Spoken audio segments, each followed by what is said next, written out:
velocity, how to get the follower displacement, and what are the expressions to calculate the velocity and the acceleration, how they are changing. So today we will see in this lecture. Okay, so if the follower is moving like a constant velocity, the displacement of the follower is proportional to the cam displacement. Okay, how much the cam is rotating, okay, is proportional to how much the follower is rising or falling. Okay, so here you can say if the follower is moving with the constant velocity, you can say that the displacement of follower is proportional to displacement of cam. Okay, and also the slope of the displacement is constant. The displacement curve, if you draw the displacement curve, the slope of the displacement curve is constant. So now if you draw the how they are looking here, I'm assuming phi is the angle for the rotation of the cam. It will attain, okay, the follower displacement. Okay, the y-axis is the follower displacement. It will attain the maximum height h. Okay, for the rotation of phi angle of the cam, the follower will attain the maximum height h. Okay, and if it is moving like a constant velocity, it will be a straight line. The slope is constant. Okay, so this is the curve, and actually from this we can get the displacement of the follower. Suppose you can draw a box, okay, of height h. H is the maximum displacement of the follower for the rotation of phi angle of the cam. Okay, by choosing some scale, we draw like a rectangle, and this rectangle we can divide into number of parts, number of equal parts. Okay, so after dividing equal parts, so we know that for the rotation of phi, the follower will attain maximum height. So from 0 to h, okay, so we will draw a straight line. So we'll mark like 0, 1, 2, 3, 4, 5, 6. Okay, I divided into 6 parts here. Okay, so now the line, okay, so this is the displacement to reach the maximum height h. So this line will intersect the one line at 1 dash, and it is a 2 dash, 3 dash, 4 dash, 5 dash, and 6 dash. Okay, so for the rotation, suppose phi is 180 degree. Okay, suppose let pi is 180 degree here. So theta, okay, 30 degree of the cam rotation, what is the follower displacement? So I am divided into 1, 2, 3, 4, 5, 6 parts. So 180 by 6, so 30 degree. So first part, okay, the cam rotation is 30 degree. It will represent the first here, one point here. So 1 dash, okay, for rotation of 30 degree, okay, the follower will attain the height of 1 dash. Okay, 1 dash. See, like that we will calculate the follower displacements. Okay, so expressions, okay, if you want to know what is the expression for the cam displacement and the follower, so we know that the displacement of the follower is proportional to the displacement of the cam. Okay, so for theta rotation of cam, okay, for theta rotation of the cam, the follower displacement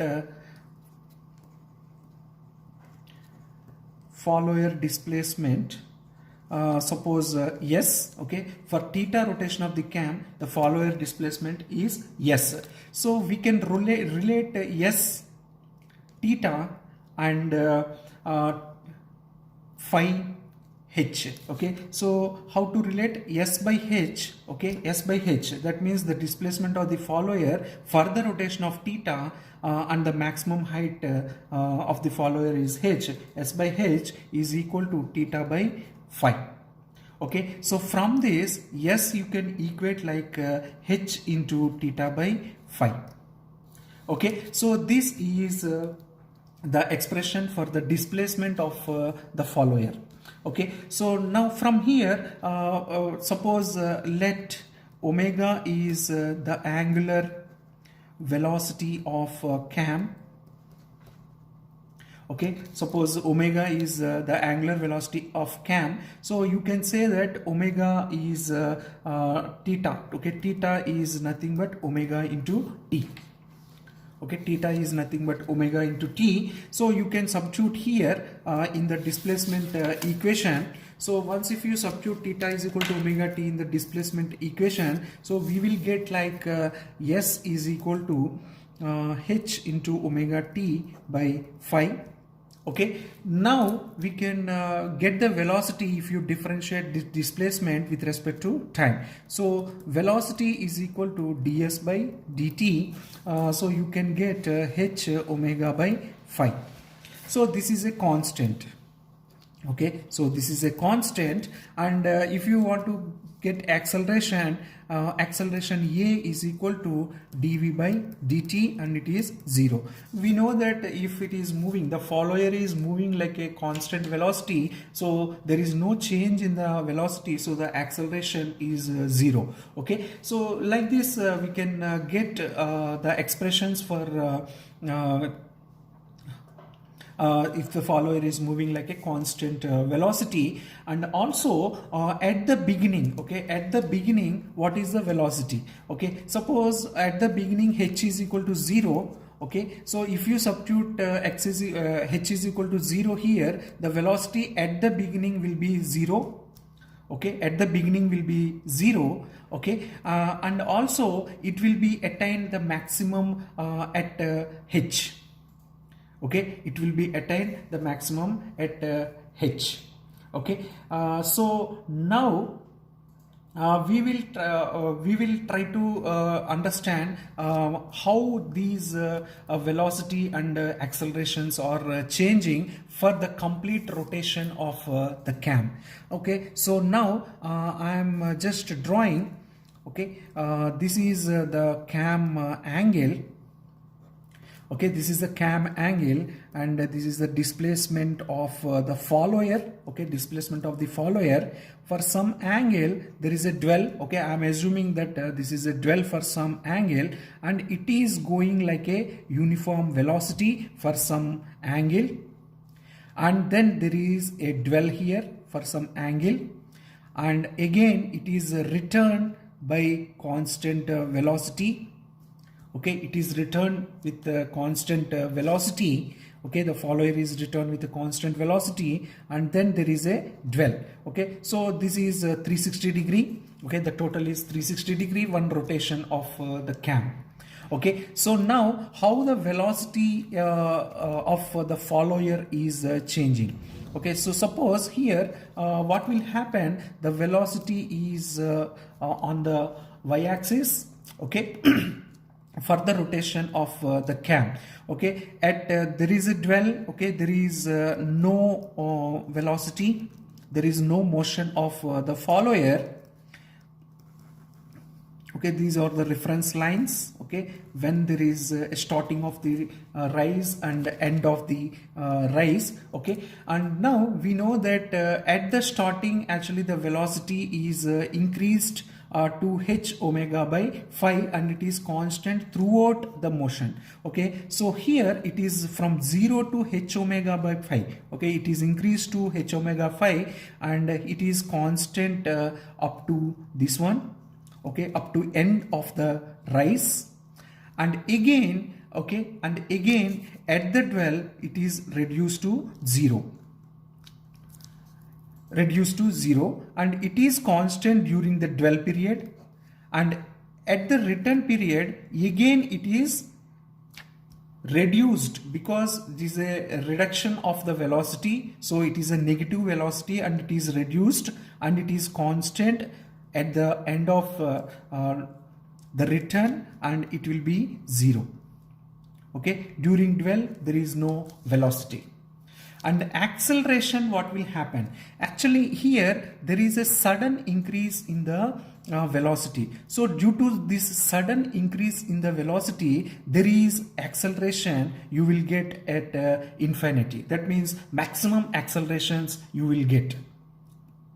Okay, because of this sudden increase in the velocity at this point, okay, at the starting of the rise, and also at the end of the rise, okay, and also at the beginning of the fall, and also at the end of the fall, okay, there is a sudden increase in the velocity you can encounter if the motion is constant velocity. So there is a sudden, okay, you will get a maximum accelerations at these points, okay.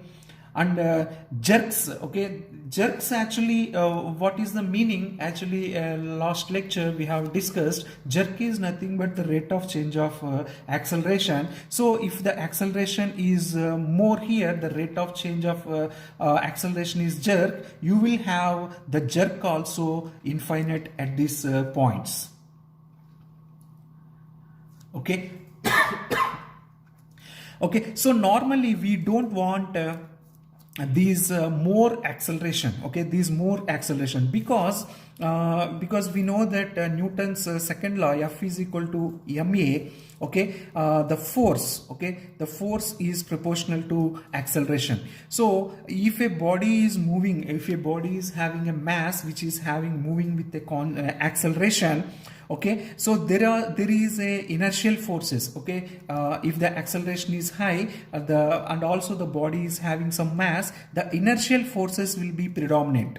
So these we don't want. So normally the acceleration at the starting and ending we should reduce. So normally what we will modify, okay, what we will modify for this, actually during this sharp corners, okay, we will eliminate this by using, actually I will draw once again here.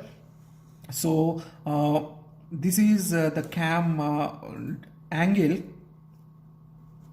okay, and this is the displacement,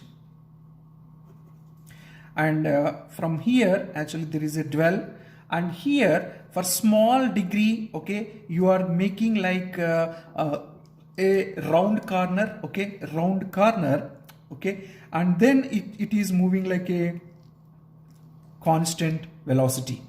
And here also it is not okay, at these corners what we will do, we will change the shape like a round shape, so that actually what will happen at this point, there is a uniform increase in the velocity, okay, during these points, okay, there is no sudden increase like this, okay, there is a uniform increase in the velocity like this, okay, and it is constant up to here, okay, and then there is there is no sudden fall like this, and it will be reduced like this, okay. Due to this, what will happen, the acceleration is finite, okay, the acceleration is finite, okay, you can't get infinite accelerations, okay, infinite acceleration, and you will get a finite. And also here actually though the acceleration is finite, you will get jerks infinite, because there is a sudden change in the acceleration.